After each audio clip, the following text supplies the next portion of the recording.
All right, it's showtime here at Eagles Brawl of the Brawl Network. However, you're tuning in right now, you're on Facebook Live, Periscope, Twitch, or YouTube. We greatly appreciate it. Of course, as always, our Eagles insider Ed Kracz joins the show. Ed, a lot of injuries as usual, man. Typical Philadelphia Eagles style. Nothing but injuries. Greg Ward looks like he's going to be the wide receiver one There you go. this upcoming Sunday. Once again, we're this early though. Last year it took about halfway through the midseason to finally rely on Greg Ward. Now it's week 4 and we're going out there and it's Greg Ward's team. What do we think about the wide receiver position right now? Because the biggest debate that's going on, and I'm sure a lot of the comments are going to start rolling in here, is if Howie Roseman did enough at the wide receiver position this offseason.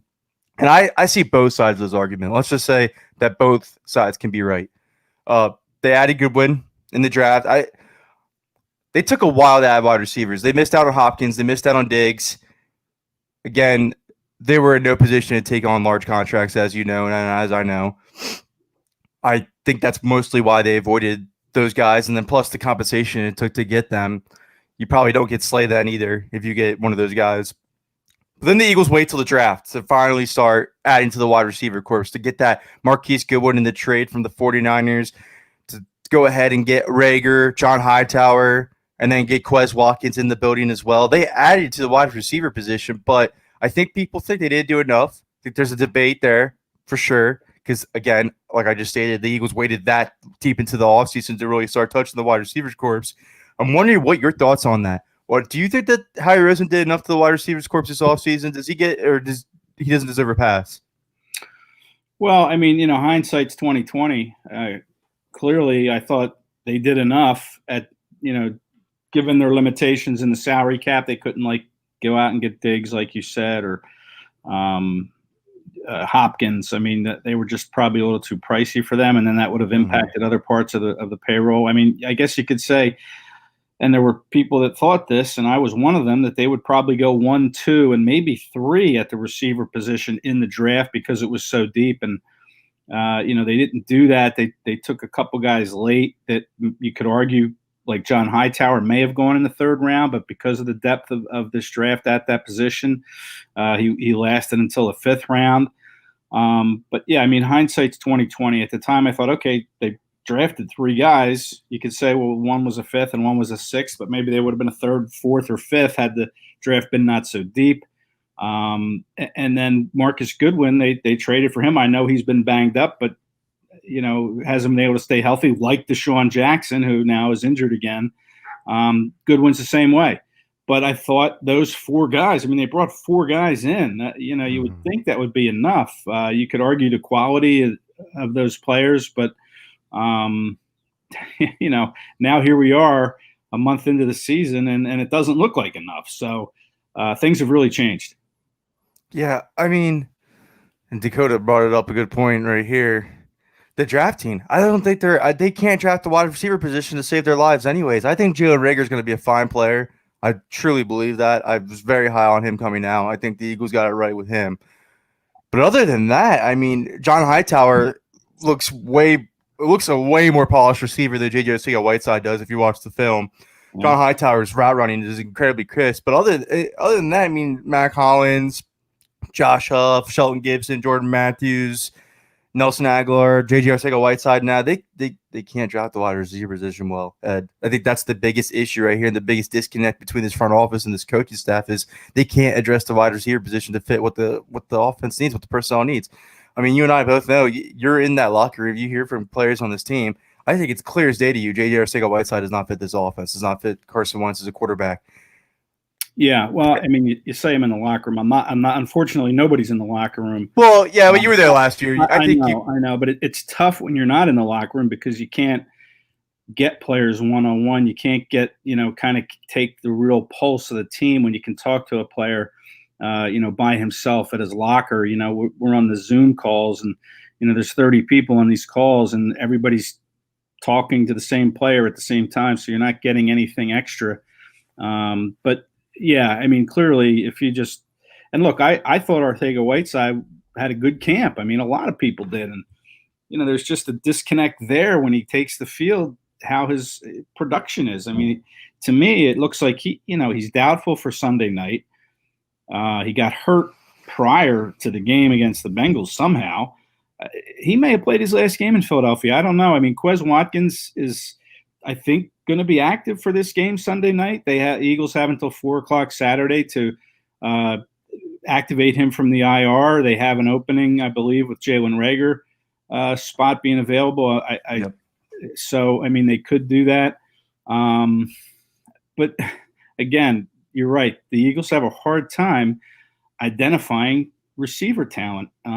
They could have taken Antonio Brown's cousin last year, Marcus Brown, Hollywood Brown. Instead, they went with Dillard, and the Ravens took Brown. I know he's had some injuries, but I think he's doing okay. Certainly giving them a little bit of production. He looks good this season, that's for sure. Right. And so you better hope that they got it right with Jalen Reagor. I mean, he's their first-round pick. He was taken in a stacked receiver draft. We've seen them swing and miss in the great running back class of a couple of years ago, the great defensive tackle class of a year or so ago. So, I mean, they've missed in these deep positional drafts before, and you hope they didn't do it again at receiver. I don't believe they did at receiver at least, but I don't think it's enough. That's the thing. I think you need at least 2 contributing wide receivers to this team. But I like John Hightower a lot. I don't think that he's a starting wide receiver. I think he's the guy that could fill a role on this team, maybe wide receiver 4. But the thing about it is Marquise Goodwin wasn't that great in the first place. I don't think that would have been a huge upgrade for the Eagles. I don't think he wins or loses games for this team if he's playing for them this season. I still think you're having a wide receiver issue regardless because he's never had besides the speed and then that one outliner season in San Francisco when he was the only receiving option there, he's never been that good. And he's never, like you said, he hasn't been proven to stay healthy. So, but when I look at what they could have possibly done wide receiver, it's not much anyways. After you look at DeAndre Hopkins going to Arizona and Stephon Diggs going to Buffalo, I think that's where a lot of the frustration comes from the fans is they see those guys elevating the quarterback play because Kyler Murray's on another level. And so Josh Allen is definitely on another level right now. I think that's where the fans come in and say, this team needs to add that number 1 wide receiver for Carson Wentz. It's just there's too many voices in the pot, I think, Ed. I think that's the issue. I think that's what we're trying to finally identify is that when you have a Joe Douglas, when you have a Howie Roseman, when you have a Jim Schwartz making all the personnel decisions on defense, when you have Doug Peterson wanting something this way and it's not happening that way, it's too many things in there. They need to just clear that out and have one personnel decision maker say, this is what we need. I need to get the coaching staff and get on the same page as them is what they need me to evaluate, what kind of talent they need to fit in their systems. Because too many times that we've heard when the Eagles draft a player or they bring a player in, it turns out he doesn't fit the system or he doesn't look like he's a fit for the system. And that's a clear disconnect right there. So I'm just curious because we ran a poll on Twitter and he got almost 400 votes and it was astounding results. The question was, would you even care if the Eagles outright release J.J. Arcega-Whiteside right now? And 82% said no. And now we're talking about a second-round pick that's, I want to say 19 games into his career, and we're talking about that we don't care. 82% of Philadelphia fans don't care if the Eagles outright release J.J. Arcega-Whiteside. Are you on that page now? Or are you just saying, you know what, move on, see what you have in Burnett, see what you have in Travis Fulgham, see what you have in Quez Watkins, give these guys the opportunity, the snaps that you're giving J.J. Arcega-Whiteside because this is not working? Yeah, listen, it's hard to give up on a second-round pick. I understand the frustration, and that result is, not surprising at all. I'm surprised it wasn't like 98% instead of 82%, to be honest. But I think people care what you're saying in the beginning. I think they care that's a second-round pick. That's a waste of a second-round pick.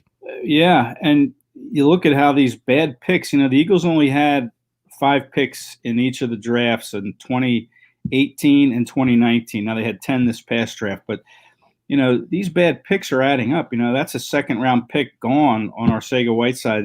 They already cut Sharif Miller, who was a 4th-round pick in that class, and they only had 5. So that's 2 of your 5 guys have already flushed out. And then you look at there's some other bad picks that in that draft too that haven't helped them. And these bad drafts eventually catch up to you. Look at 2017, complete washout. These bad drafts catch up, and now we're seeing that. The Eagles don't have the salary cap room to go out and cover up their mistakes in the draft. They needed some cheap, controllable talent to come out of those two drafts when they only had 5 picks in each of them. Now 10 picks gives you a little more margin for error. I think it's a good draft class. I still, it's easy again, hindsight. You question taking a quarterback in the second round who's not going to help. You take a very, very raw linebacker in the third round, Davion Taylor. Maybe you should have taken somebody that could help you this year instead of pointing to 2022 or whenever these guys can see the field on a full-time basis. Bad drafts have a way of catching you, and they have caught up to the Eagles so far. They caught up to them big time, but yeah. We'll segue into this next segment because Dakota asked. This pretty much revolves around how the Eagles replace Dallas Goedert, because I think that is just flying under the radar. He's such a huge, pivotal part of the receiving game. Second best option in the receiving game for this team. He's gone now. From what it sounds like, from what you're hearing, from my hearing, he tore a bone off his ligament, off his ankle, to the broken ankle. So it might not be him back in 4 to 6 weeks. It might be a little bit longer. That his season is in jeopardy. Where do they go from here? We're replacing, because Richard Rodgers, I think that's a 2-week thing. I think they'll finally see that this is just not working out. He's not a very contributive type player. They need to see what they have in a Jason Kroom, who they brought in on the practice squad. They're trying with Hakeem Butler, which is what Dakota's question is does Hakeem Butler get snaps at Z this week due to injuries? Don't know why we are putting him at tight end. What does he offer in blocking? I don't understand why they're putting him at tight end either, Ed. I think that's a complete project. And to do an in-season project like this, you must clearly think you're done. You must clearly think that if we have to do this type of in-season project, it's because we know that this is not going to happen this year. We need to start figuring out pieces that we can move forward with the next year, especially at tight end when, Zach Ertz might not be here much longer. Yeah, I think he's a tight end in name only at this point. I think if he gets on the field, he's going to line up outside. I think he can get releases from the inside from that tight end position. But as far as blocking, the guy weighs 228 pounds. Didn't really do it much at Iowa State. We had him on a Zoom call Friday late afternoon, and he said he's been in the playbook. He could play some snaps on Sunday night, but I asked him, how ready are you to play? Even 5, 6, 7 snaps. You just got here. You really don't know the offense after 3 days or 4 days, whatever you had the playbook. He's going to be limited in what he knows should he play. Maybe you can hit him with a big play because he's big. He's a long, athletic kid, but I just don't see how much he helps Sunday night. Going forward, I think he'll be kind of that hybrid player, the tight end. Won't be used too much to block. They might ask him to block once or twice in a run game, but I don't think they would run to his side. But I could see him being a hybrid type player between the tight end and receiver. Not so much tight end. He'll make more of his mark as a wide receiver. But Richard Rodgers, you mentioned him. He caught his first pass against the Bengals in 2 years.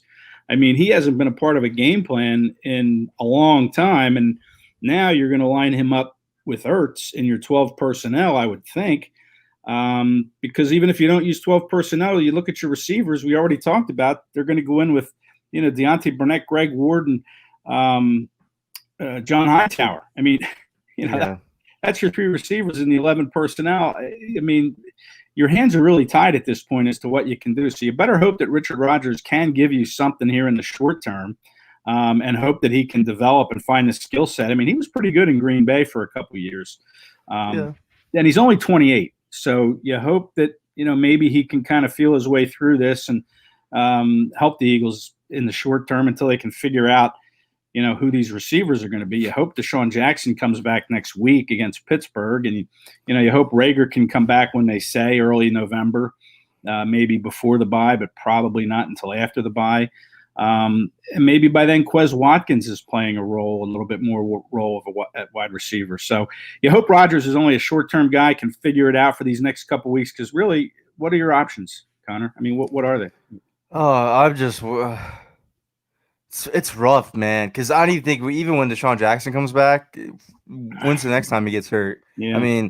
The way that they're conditioning him, they begged for that to happen. The pitch count, the snap count, they're not practicing much, and then trying to work them hard in the second halves. That you asked for that to happen right there. I'm not really trusting his conditioning for the rest of the year as is. I think at this point, if they lose to San Francisco, Ed, blow it all up. See what you have in Deontay Burnett. See what you have in Travis Fulgham. See what you have in Hakeem Butler. See what you have in Jason Kroom at tight end. Because I honestly, man, I'm not that faithful in Richard Rodgers. I know he did have those Green Bay seasons. I think Aaron Rodgers had a lot to play with that because ever since he's left, he's been afterthought. He's been a blocking tight end ever since he left Green Bay. Well, if that goes wrong, though, Connor, then everybody's going to blame Wentz. I mean, they don't care who he's throwing to because the quarterback gets all the blame and all the credit. You're not doing Wentz any favors if you blow it all up. I know, but I don't. I think the Philadelphia Eagles organization feels different about Carson Wentz than the fans and the media does, anyways. I think he's safe in their eyes no matter what because they understand like this is really bad. The situation is not good. We lose to San Francisco. We lose to Nick Mullins. And he puts up a good game against us. We need to start looking at ourselves in the mirror and start thinking, this team isn't it. We're not going to compete. Even if we do win this division, we're one and done. How good is that going to be? Do we accept that? Is this the new norm? We go into the wild card game and win one game, lose right away with a under 500 record to win this division because it's that bad? I mean, I think you really have to self-evaluate this team if they lose to San Francisco on Sunday night. And say, look, this isn't it. I mean, these guys, if you want to talk about injury excuses for us, they don't have their starting quarterback. They don't have their best pass rusher. They don't have their best corner. And they still came in. I mean, they still handled us pretty well. Then you really got to start evaluating. Then you start to say, look, we're 0-3-1, not looking good. We got Pittsburgh coming up. We got Baltimore coming up. Let's see what we have with these young guys because we got to figure out next year because there's going to be a lot of changes this offseason. And I think Mark says it well himself. I think they need to evaluate Howie. He can hold them back with his drafting decisions and etc. I think you just need to accept a spade's a spade. I don't fire Howie Roseman completely because this cap situation next year, if I'm asking a new GM to come into this cap situation, I'm already telling him right now, you're probably going to fail. This probably isn't going to work out for you. Hope for the best. We'll see what you got, but this is not a favorable position to be in. If you're going to get a new GM and then you're going to get rid of Howie Roseman completely, I probably do it in 2021 rather. I mean, excuse me, the year after than I do it this all season. I think if I'm Jeffrey Lurie, I sit down with this team and I realize Howie is great at contracts, good at negotiating, put him back in that role. Put him back in that role and tell him this is it. Once and for all, if you want to work for the Philadelphia Eagles organization, you stick to this role or that's it. And then you bring in a personnel guy. I think you just stick with the personnel guy. You bring him in. Louis Riddick, you give him the GM title. I think that's what this team should do at this point. I think he can make better personnel decisions. I think he can connect with Doug Peterson more. He speaks highly of Doug Peterson every chance he gets. He's worked with this organization before. He knows what Philadelphia fans expect. You get him to make all the personnel decisions. I think you're turning this team in the right direction. Yeah, I mean, Howie has Jeffrey Lurie has a great relationship with Howie. It's the old father-son relationship dynamic. Howie's been here for 20-some years with Jeffrey. So I don't see them just flushing him right out of the organization. I agree with you. I think he has a useful purpose in the salary cap and contracts and things like that. But yeah, I mean, you have to take a hard look at Howie and see what some of these personnel decisions have brought you, which isn't much. I mean, they haven't. I mean, now this draft class might save him. I don't know. I think it's time, really. And I said this last week. I think you got to start seeing what some of these rookies can do.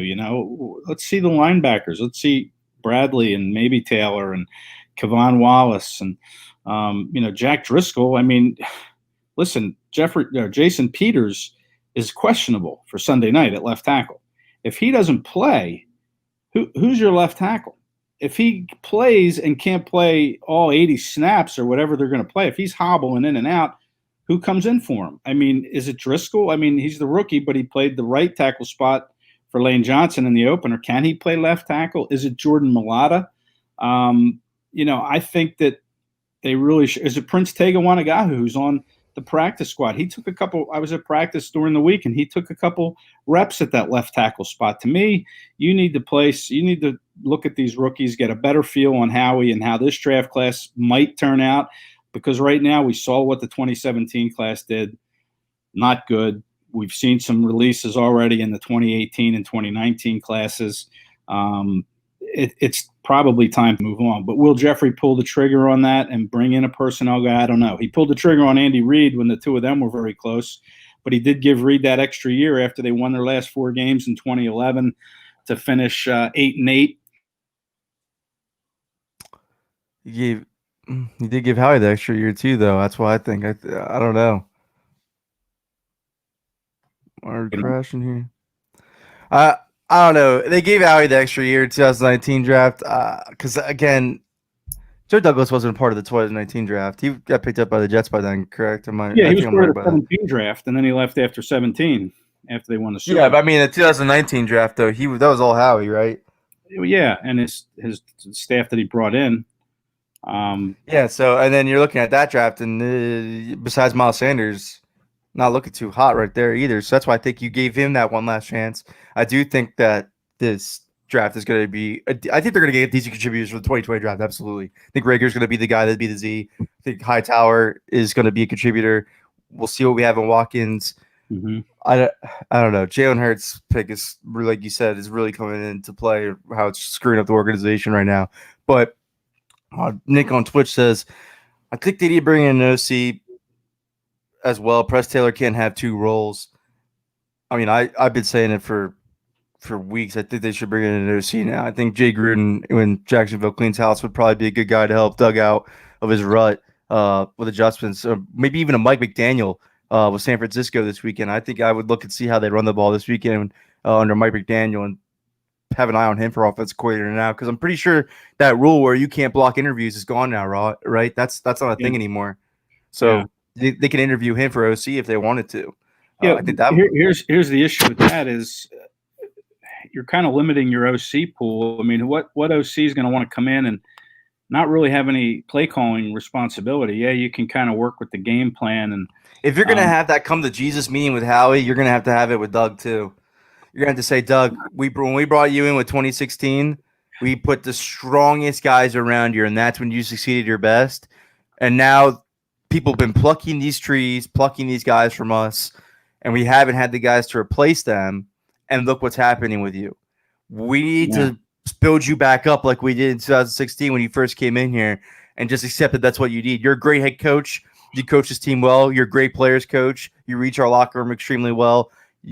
When the game is on the line, or like when the playbook doesn't go to script, you're kind of falling apart, bud. And we need to get you that Frank Reich type voice to help you mellow you out a little bit. And I think he just agrees to it. I think after this, how the season's turning out, look at him now, man. He looks like he wants nothing to do with the Eagles at all right now. He don't want nothing to do with this stuff. I mean, even it's funny because Jeff Seversky tweets out that little video of Doug getting in with Howie, animated with Howie, and then he deletes it moments after too. So I don't know. I mean, you look like Doug looks like he's fed up. I mean, maybe this even helps him out a little bit when you bring in a stronger OC voice to help you out. But yeah, I think you're right. I think that's the thing. I think that's why Graham Harrell and maybe Jim Caldwell aren't here right now, is because of that. Right. I think that's mostly why. Yeah. I mean, you look at Reich, he was kind of a reclamation project when they brought him in. He just got fired as the head coach from the Chargers. You look at Scangarello, who they brought in, he was just fired as the OC in Denver. So, I mean, these are guys that, are looking to kind of stay in the game and rehabilitate their resume a little bit. And that's why they took these jobs. So you're not going to bring in a strong voice if he's not going to call plays. And I'll tell you right now, I wouldn't be surprised if the Eagles tried to make him give up play calling, Peterson, that is, depending on how much of it he would have to give up. He might resign over that. I mean, Doug loves to call the plays. He's been asked about that over all 5 years he's been here. I asked him about it most recently on the play calling. He does not want to give it up. If he gives it up, it's going to be because the front office made him give it up. That's going to be the answer. And if they want him to give up too much of it or all of it, I can see Doug taking a stand and just saying, I'm going to quit, and he'll resign. Oh, man. That's crazy, because that's pretty big right there, because it might come down to that, though. It might come down to it. I mean, you're talking about Jeffrey Lurie, though. You and I know Jeffrey Lurie pretty well. That's if it's his way or the highway, and if he wants that, Doug Peterson's gone, I think. At that point, if it gets to that point. And really, that would be a real blow to Peterson's ego. I don't know if he would be able to take it. I really don't. I just could see that being kind of the breaking point. And him saying, I'll just move on and go do something else or go coach somewhere else. I mean, there are other teams that would hire Doug Peterson Absolutely. in some capacity. So it's not like he can just walk away and go coach, the high school football team again, like he did in Louisiana back in the early part of the century. But I could see it being a real bone of contention for him. Yeah, another NFL team would hire him to be a head coach. The Jets with Joe Douglas should probably hire him to be head coach. Yeah. But I don't want to fire Doug Peterson. I'm not there yet. I'm not saying fire him. I'm just saying if you. No, I know. I understand what you're saying. I think you're right about that. I think that's line in the sand and saying that's it, man. You take that stuff away from me. Now maybe if they say, well, because Andy let him call plays for like the first half or something when he was the OC. Yeah, it was the first half. Yeah. Yeah. So maybe they say, all right, Doug, look, why don't you let? And I don't even know who you'd ask to call plays on this current staff. I mean, you have like 5 guys with coordinator in their title. Would it be Press? No, nobody. I wouldn't ask. I mean, if I asked anybody, it would be Jeff Stoutland. That's it. Not even Deuce. No line coach to call plays. Yeah. Well, no, he does the run game coordinator too. I think he does that pretty well when that thing's rocking and rolling. It's head coach, man. I think I'd go. I don't think I trust Deuce. I don't know.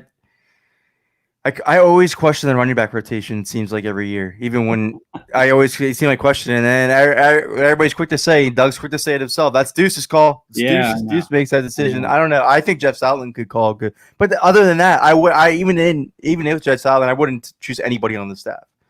I bring somebody else because Scangarello.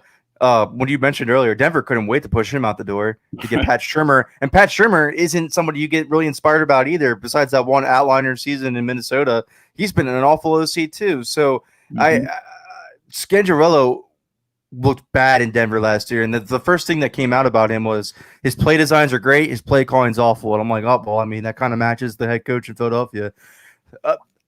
I don't know. If Doug really feels this way, it's gonna be tough then.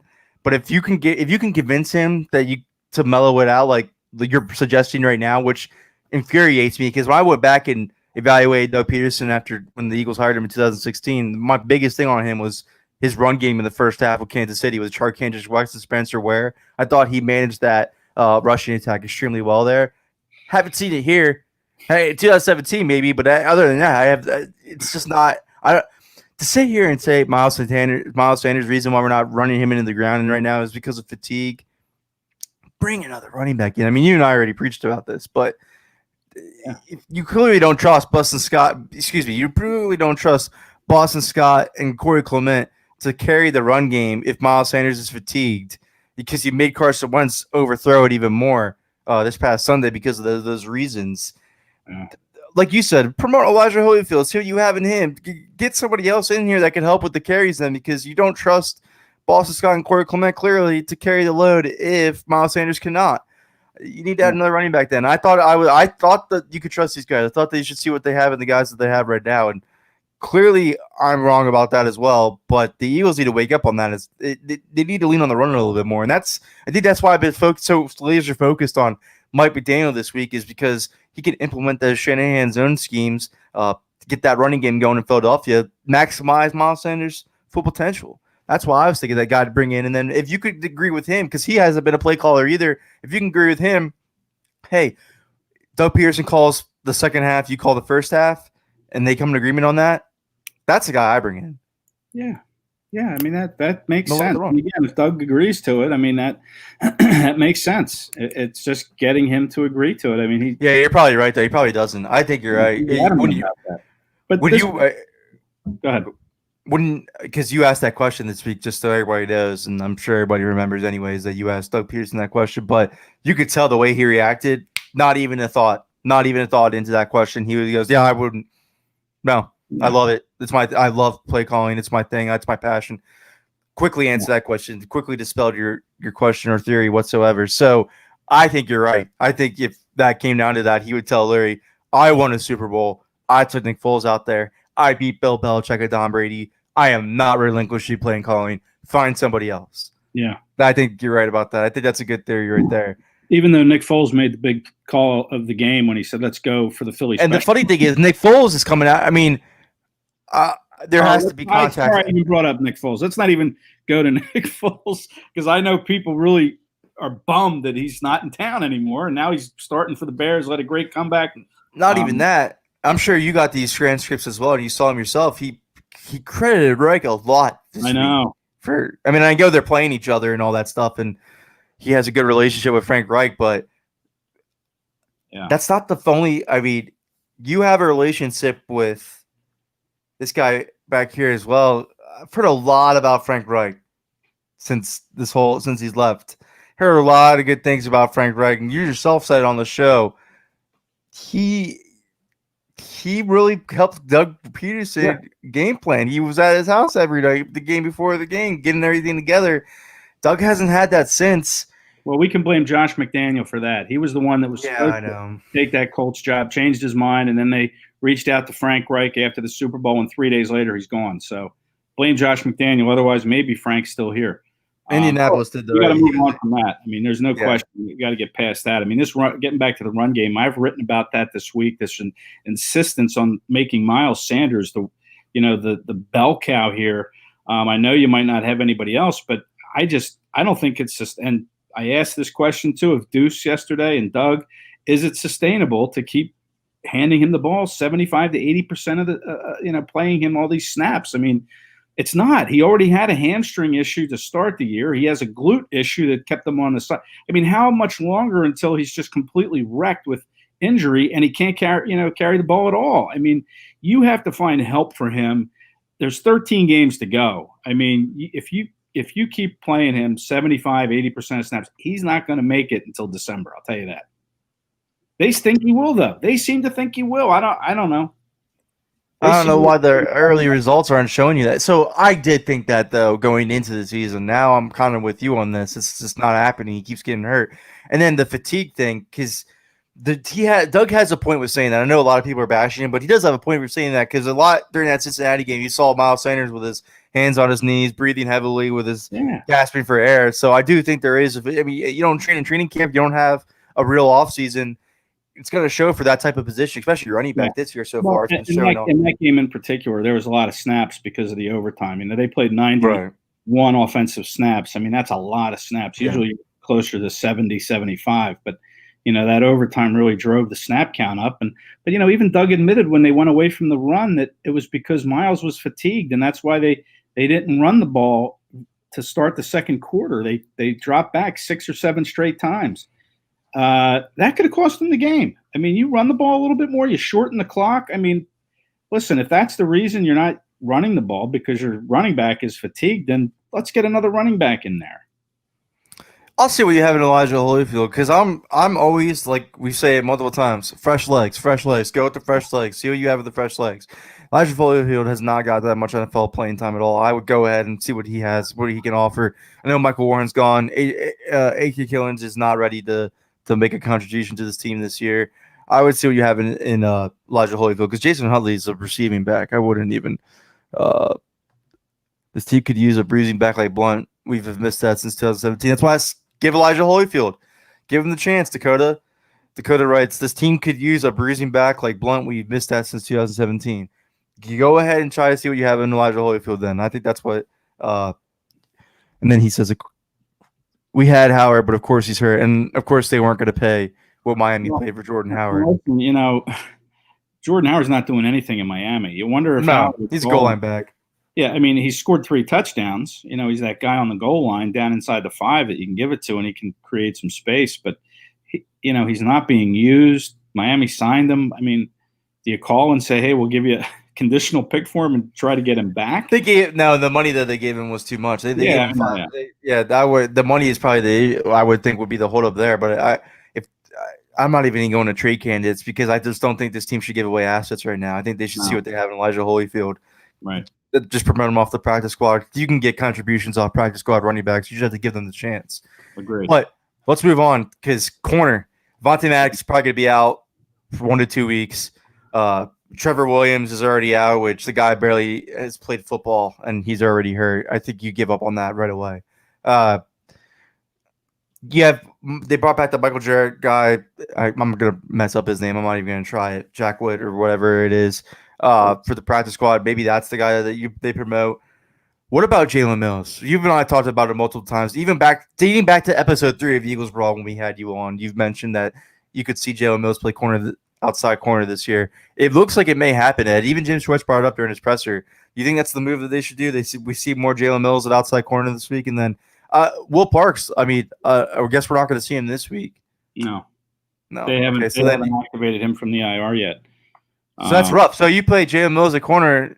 You're playing Marcus Epps at safety, Kayvon Wallace. I mean, I don't know if you're even going to give Kayvon Wallace a chance. Well, that's the issue. I mean, let's see what Kayvon Wallace can do. I mean, he's played at a high level at Clemson, you know, one of the best college football teams in the country for the last couple of years. I mean, why not? But, you know, yeah, I'm with you. We asked Mills about that possibility. No one would say Slay, Mills, LeBlanc. We talked to them all this week. Nobody would say who's playing opposite Slay.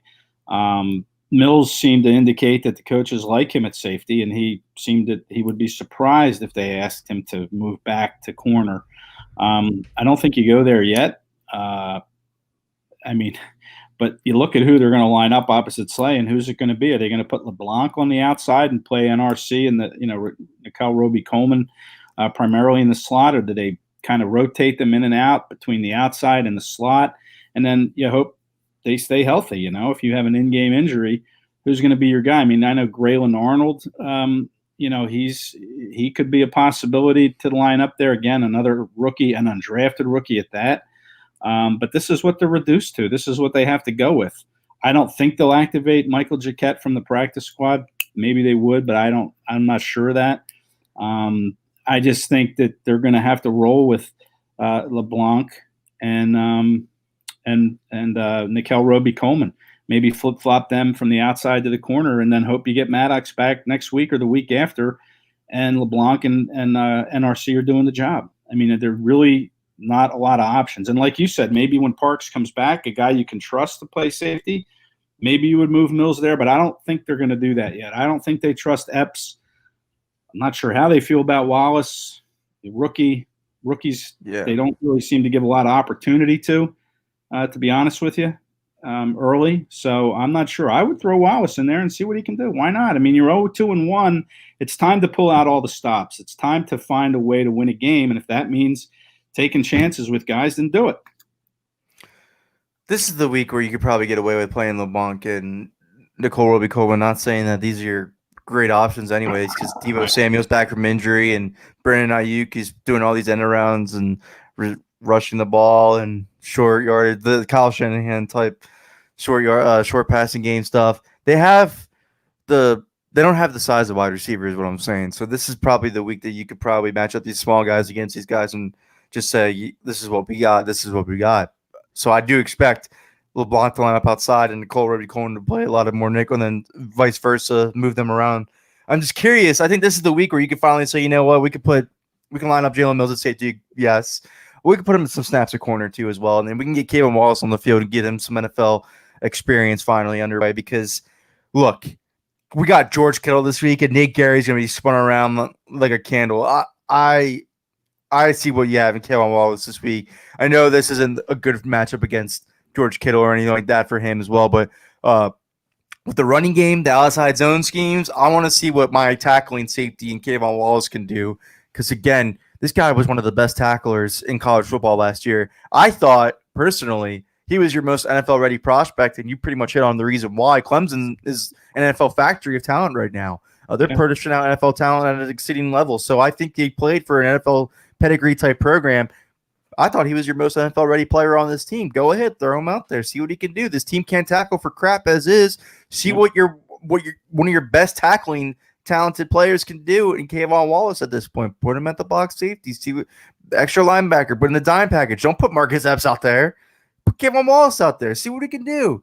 Exactly. I'm with you. I think that's one of the guys that has to play a lot. And then Sean Bradley is the other guy. I think it's just that matchup with Kittle is scary. There's no doubt. I mean, look what Higbee did for the Rams. Scored 3 touchdowns, caught 5 passes. I mean, you know, and Kittle is head and shoulders better than Higbee.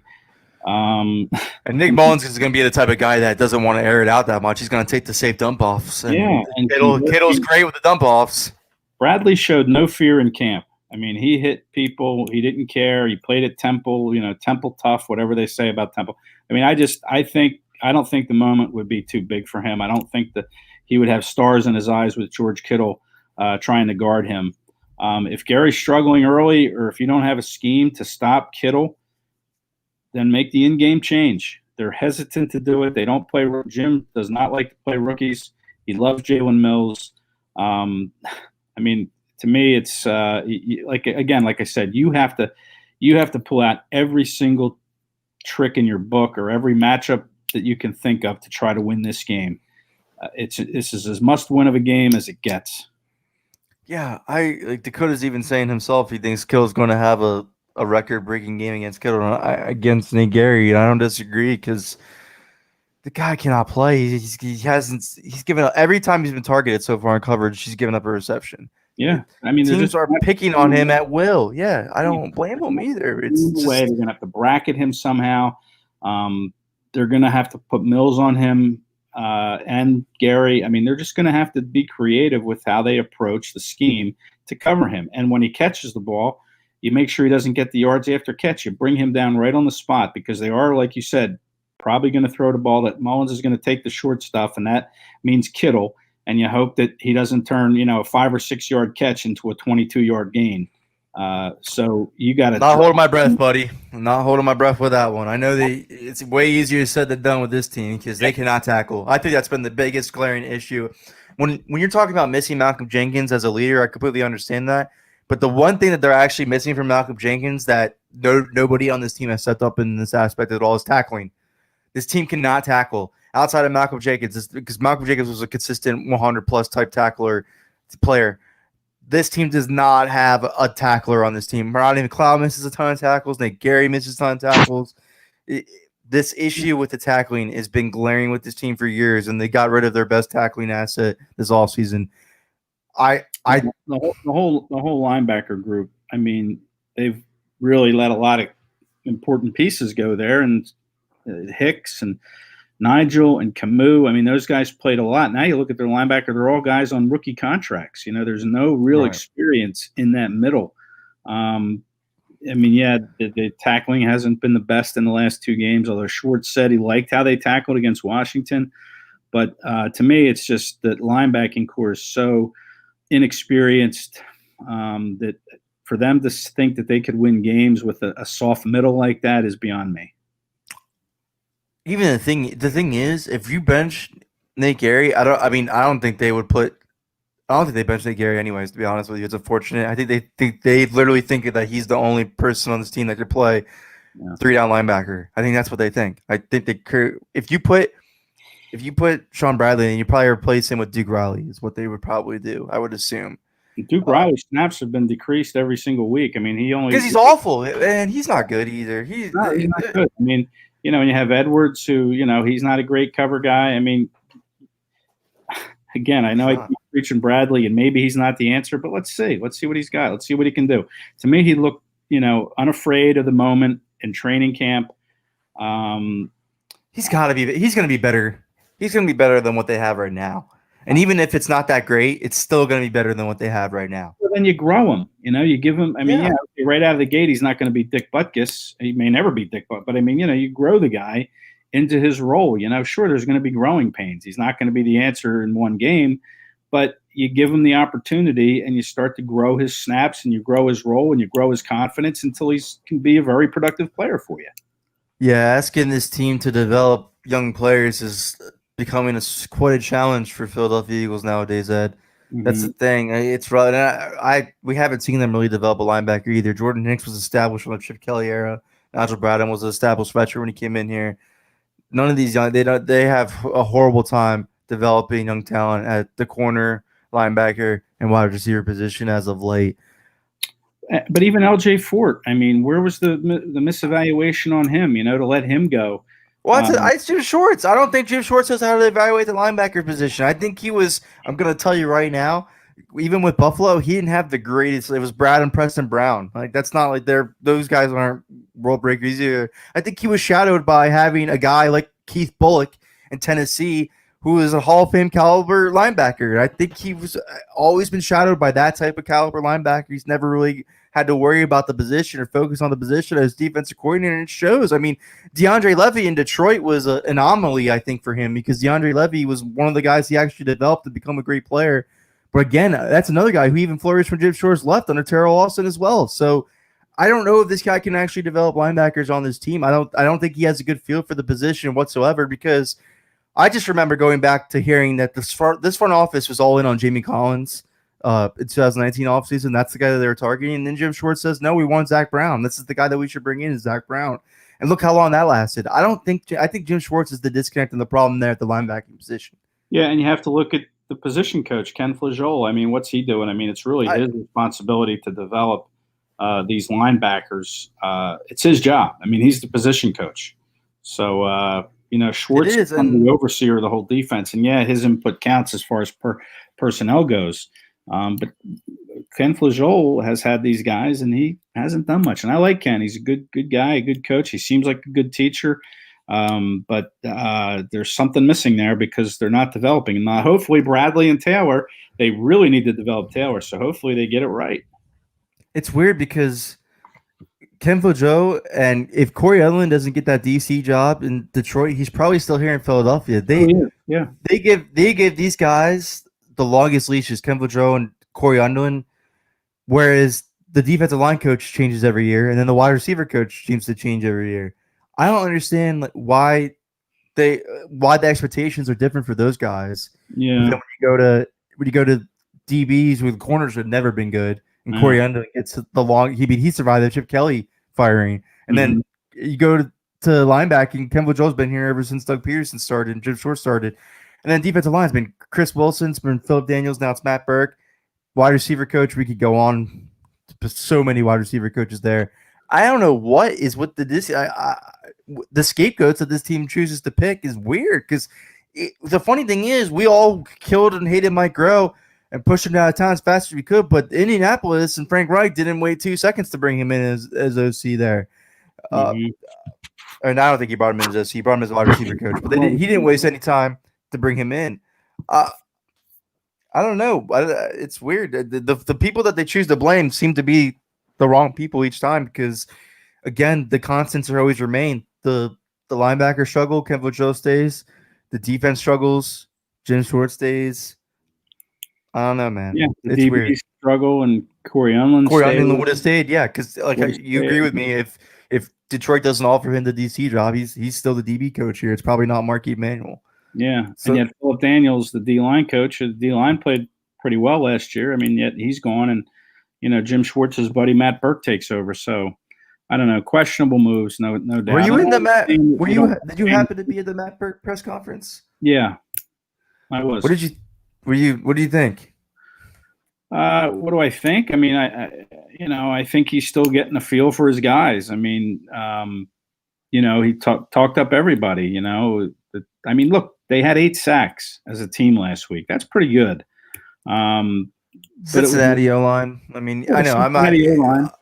Yeah, I'm glad that they produced because they had to. Yeah, they had to. If they didn't, then I would be like, "What the hell's going on here?" Yeah, and look, I mean, Javon Hargrave's been banged up. Now he's kind of hitting his stride. Now Cox was banged up. I mean, you're dealing with a lot of things up front, but I think he's just kind of feeling his way along with some of these players. And Barnett played a good game last week. I thought the 2 sacks. I mean, he did what he had to do, and you just hope you can grow on that performance. Yeah, you have to going forward. Yeah. But what's your feeling going into this game, my friend? Do you think the 49ers win? Well, I mean, I picked the Bengals to win last week, and I was close. Very close. You're off by a point. Yeah, right. 24-23. It was 23 all. So I think I picked it 28-17 San Francisco. Again, I just think that, shortage of weapons, not enough time to get on the same page, first real road trip. I mean, I know there's not a whole lot of home field advantage, but I'll say this about going on the road is it used to be kind of a rallying spot for players to build that camaraderie and chemistry. They'd go out to dinners and the rookie would pay and, they'd get together for team meetings. They'd have fun with each other, but you can't do any of that on the road now. So, these players are all going to be sitting around their hotel rooms by themselves, isolated. You wonder how that's going to impact them. I could see them coming out stale and flat and getting behind early and never catching up and then losing by 11. 28-17 Niners. All right. I mean, that's a good point that I haven't heard anybody bring up yet is the fact that these guys really can't there's no team bonding. There's no chemistry building really. It's clearly affecting the offense. Yeah, and you have to stay in your hotel room. I understand each player's getting their own room. I think they're using 2 planes to get out there. I mean, you look at how this COVID has hammered Tennessee. 16 players or coaches that have tested positive. Now Cam Newton's out in New England with the positive test. I mean, you got to be smart. And the Eagles have been smart so far. I mean, they've shut guys down when they've come in with the sniffles. They keep them away from the building, list them as the illness. Nobody's tested positive, but now you have a real challenge getting on an airplane, flying across country, and you have to make sure you're following the protocols and you're not going out. You're going to be stuck in your hotel room. And, we've all traveled alone, I guess. You know how that sucks to sit around your hotel room. You want to get out. You want to go sit in the lobby. You want to, do something. But these players aren't going to be allowed to do it. They're going to be chained to whatever screens they have, their phone, their television, and that's it. They're going to virtual meeting. They're going to get on their laptops and they'll do their virtual meetings. Maybe they'll do small group meetings in a conference room with masks and shields and gloves, and they'll see each other then. But, this is a whole new challenge now for them. They went to Washington, completely different road trip, obviously, than it is to San Fran. So we'll see how they adapt to that, see if they can come out motivated, energized, and ready to play, because they can't come out flat, because they'll get behind early and they're going to lose. Yep, I agree with you completely. I'm gonna pick against them this week for once, because hopefully that will end the curse. Hopefully me being the homer, stop being the homer this week will help them win finally. Yeah. But Ed, appreciate you coming on. Great info and insight as always. That's a great way to end the show. Is thinking, wow, this team's lack of chemistry probably stems from the fact that this COVID is really keeping them apart. This is a whole new offensive skill player position when you think about it, because Deshaun's not out there, Goddard's not out there, or just being double covered and taken out of game plans. Carson needs to get it going with these guys. They got to start building, but they really can't. COVID's really restricting the way that they can build chemistry right now. But we're not going to give them the excuses. It's just a good thing to point out and start thinking about. Yeah, and this road trip's going to be a challenge just to see if they can. You'd hope they don't come back and start testing positive. That's the thing, is you got to stay clean. And who knows where the NFL is going to go now if players start to pop up positive like Cam Newton. That's a huge loss for New England. For New England going into Kansas City. So not to have your starting quarterback, that's tough. I mean, we'll see how the NFL reacts to all this positive testing stuff that's going on. All right, guys, stay tuned to Ed Kracz's and John McMullen's articles on the Eagles Sports Illustrated page. Again, Ed, as always, is a big internal part of the show. You'll see him whenever he decides to come on the show. But mostly these Saturdays are working out pretty well for us right now. We're doing pretty well with these things. So yeah, next Saturday will be more challenging. I'm going to be driving out to Pittsburgh Saturday, probably in the morning at some point. So we'll figure something out. We'll figure something out. That's fine. Thank you, Ed. I appreciate that, as always, and appreciate you coming on and dedicating your time to the Eagles Brawl, man. Thank you for joining the show. Thank you for everybody for tuning in. We'll see you soon.